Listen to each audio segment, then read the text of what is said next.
name is Joel Garcia. My name is Daphne Santoscoy. My name is Mendoza. We are group number 3. And today we're going to be covering chapter 3, which talks about wood. Hello, so I'm going to go ahead and start this podcast talking about the anatomy of the trunk of a tree, which consists of a protective layer of dead bark on the outside, a layer of living bark just on the inside of that layer, the cambium inside of that, sapwood, heartwood, and finally the pith of the tree at the center. The cambium is the layer that manufactures new separate wood cells for the tree in the spring, yet growth is slower during the heat of the summer since it's a little bit more dry and there's not as much water. Concentric bands of springwood and summerwood help make up the annual growth rings in the tree trunk that, when counted, can determine the age of the tree, as you can see here.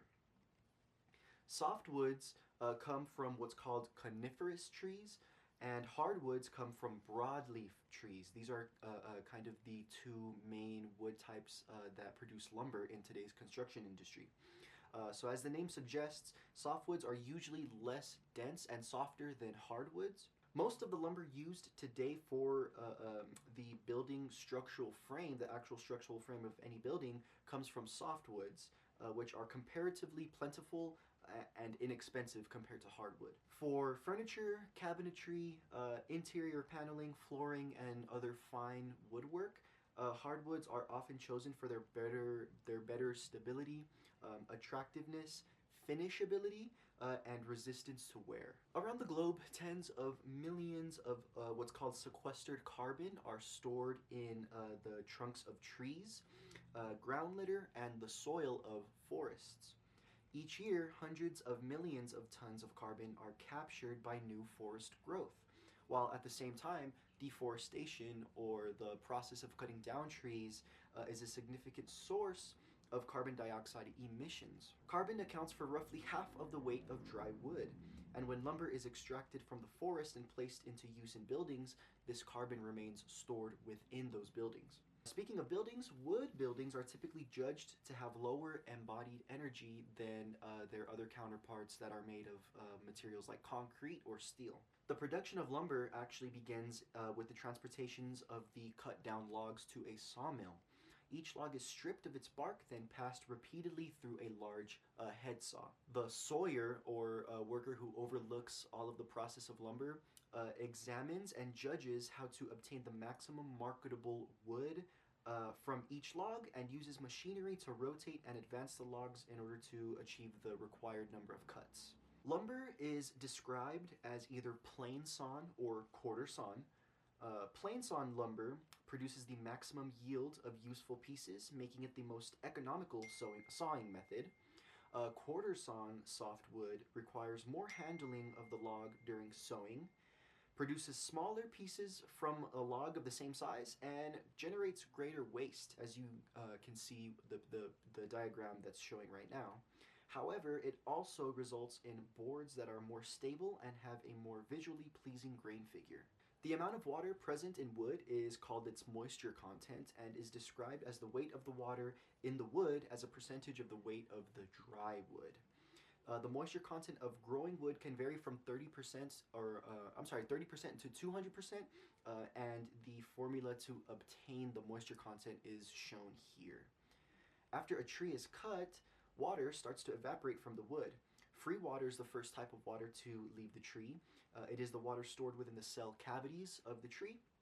After this type of water leaves, only bound water remains, which is the water that is held more tightly within the cellulose of the cell walls.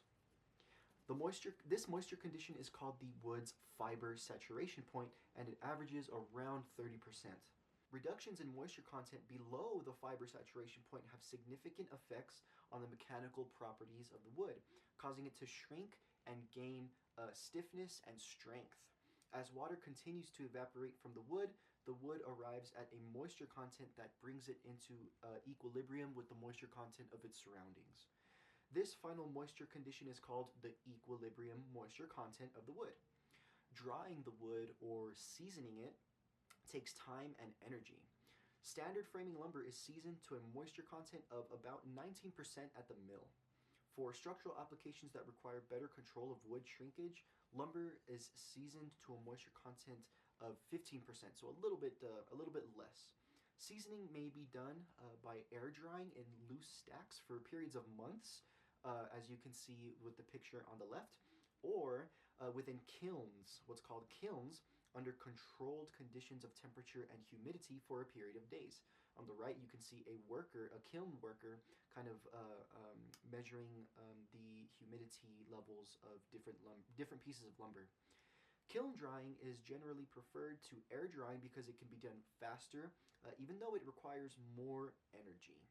Almost every piece of lumber has discontinuities in its structure caused by growth characteristics of the tree from which it came, or manufacturing characteristics that were created at the mill.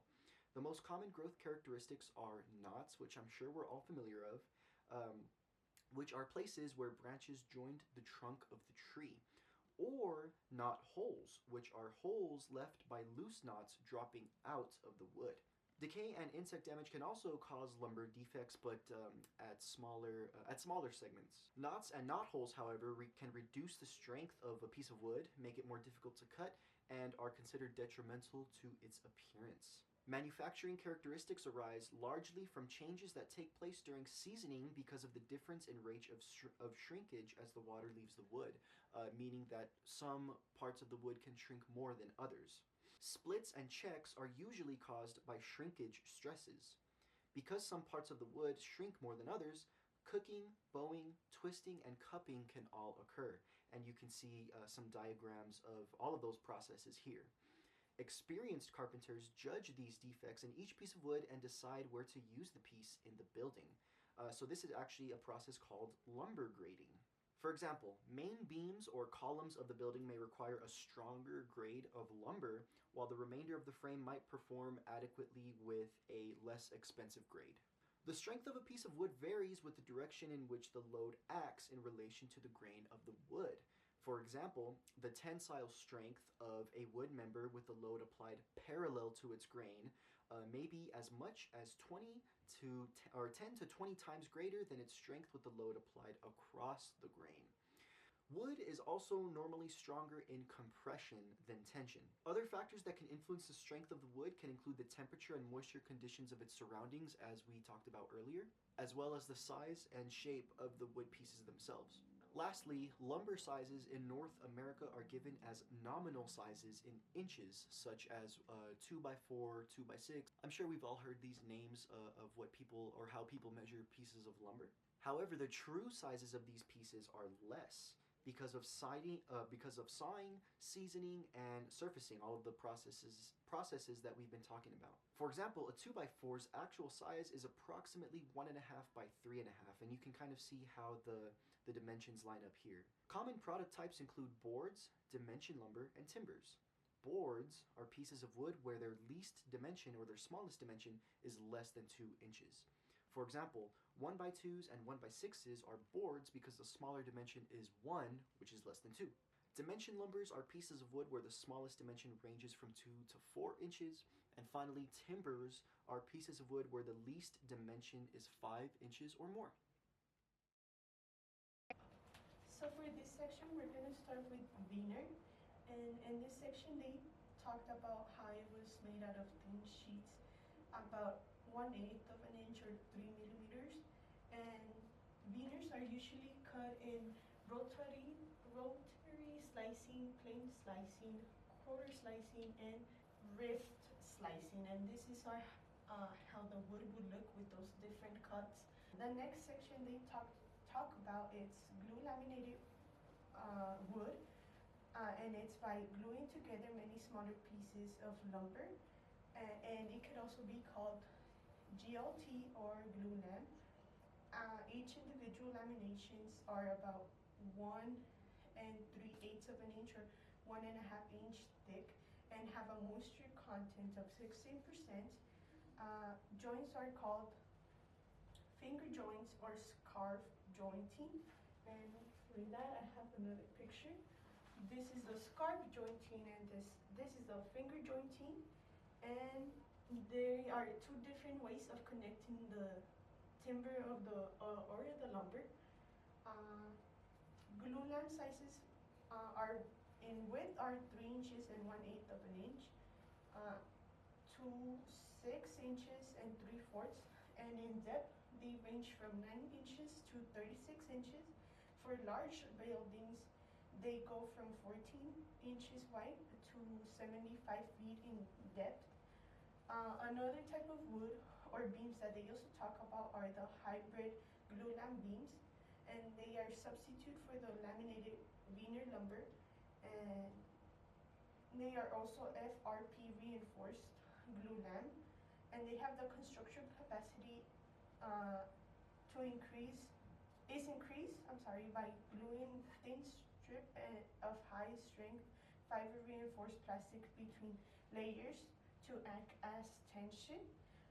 They also talk about cross-laminated timber, which are panels laminated from solid lumber, and they range from a size of 2 feet to 10 feet on width, and 40 to 60 on length, and up to 20 inches of thickness.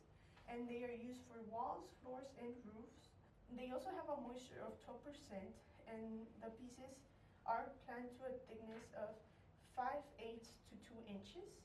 Uh, the panel assembly is by stacking perpendicular layers of lumber with the adhesive applying in between each layer.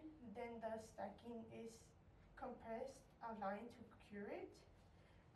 They also talk about nail laminated and dual laminated timber. Nail laminated timber is called mechanically laminated timber, and it's made of dimension timber aligned side by side and joined with nails or screws.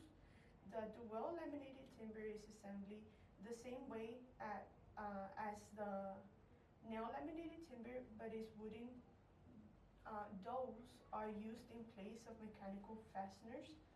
Uh, they also talk about construction composite lumber, which substitute the solid lumber made from wood veneers or wood fibers, strands, and glue. They also talk about laminated strand lumber and oriented strand lumber, which is made from shredded wood strands coated with adhesive, pressed and cured under heat and pressure. They also talk about wood eye joints, which are used for framing roofs and floors, and they have a top and bottom and thinner webs in between. Other wood products are finger joint wood short lengths for solid wood finger jointing, and also wood plastic composites, which are blends of plastic with wood or agricultural fibers. They also mention plastic lumber, which is recycled plastics and are called, in abbreviation, are called RPL.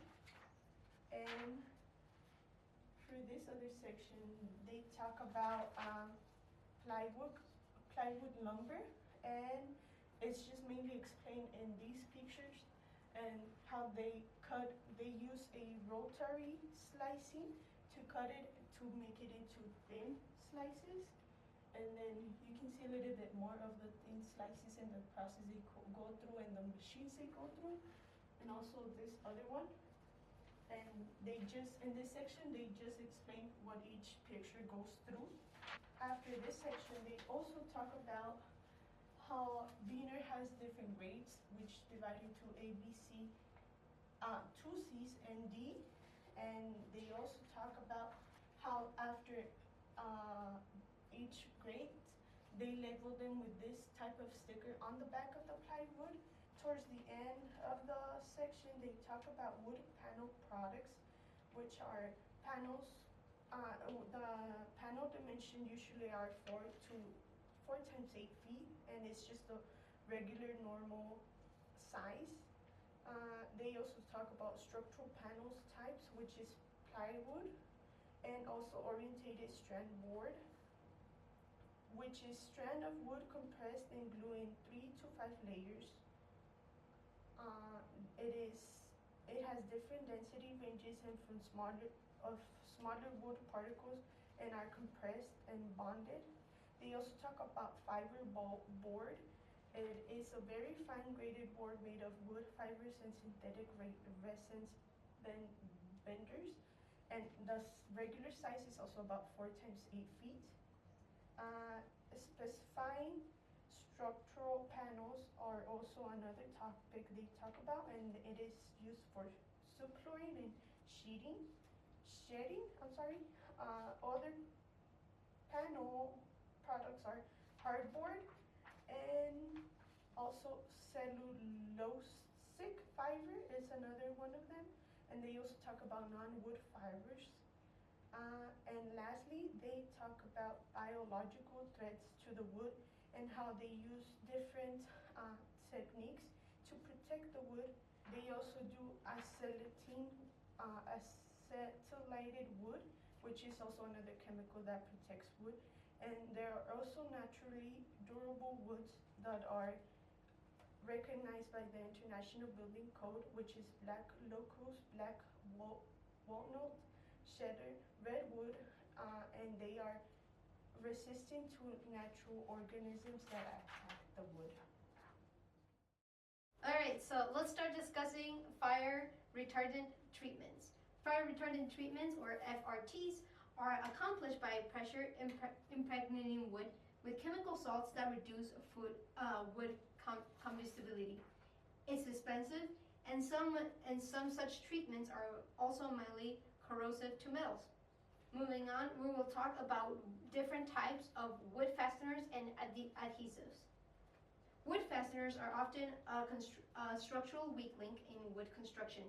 Even with modern nails, screws, and bolts, it is usually impossible to insert enough of these fasteners in a connection to develop the full strength of the members being joined. And while adhesives, joints, and tooth-plated connections are capable of achieving the full strength of the connected members, they are largely limited to factory installations. First, let's discuss nails, here's a picture demonstrating the most common different types. Nails are sharp pointed metal pins that are driven into the wood with a hammer or with a mechanical gun. We will go into those in a little ahead. They are inexpensive, require no pre-drilling of holes under most conditions, and can be installed rapidly. Fun fact, in North America, the size of a nail is measured in pennies. One explanation for this strange unit is that it is originated long ago as the price of 100 nails are given in given sites. Mechanical driven nails. These guns use collected nails that are joined in a linear array for the swift loading into the magazine of the gun. The three methods of fastening with nails are face nailing, end nailing, and toe nailing, which are right here. That is the face nail, the end nail, and the toe nail. This one is just particularly used when the end nail is not there's no access to this part. And the end nail is mostly just used to keep the wood in a certain position. Moving on to screws. Screws are spiral threaded fasteners installed by a turning action whereby the threads draw the screw tightly into the material being fastened. They cost more and take longer to install. They can be inserted with great precision, can exert greater clamping force between the joint pieces, and have greater holding power that can be backed out and reinserted if a component has to be adjusted or remounted. Bolts. Bolts are used mainly for structural connections in heavy timber framing and in wood light framing for fastening ledgers, beams, or other heavy applications. They are installed into pre-drilled holes. A wrench is used to turn the nut opposite to the bolt head, thereby tightening the bolt in place. Flat steel discs called washers inserted under the head and the nut distribute the clamping force from the bolt across a greater area of wood and reduce the crushing of the wood fibers. Let's move on to timber connectors. Various types of special designed connectors can provide increased load carrying capacities over bolts, screwed, or nailed connections, particularly when fastening large dimensions wood members. Split ring connector. Let me show you. This is what is called the split ring connector. And what is used here is this is a split ring, which is a metal ring. It's inserted into a glove area in the timber, and it is secured with a bolt going through it. This ring helps the wood plate stay in position. Timber rivet connections. There's the tooth plate, very similar to the bolts. It's a sheet metal tooth plated, similar to a timber rivet connection, but lighter and uses in factory produced lightweight roof and floor trusses. Metal framing devices.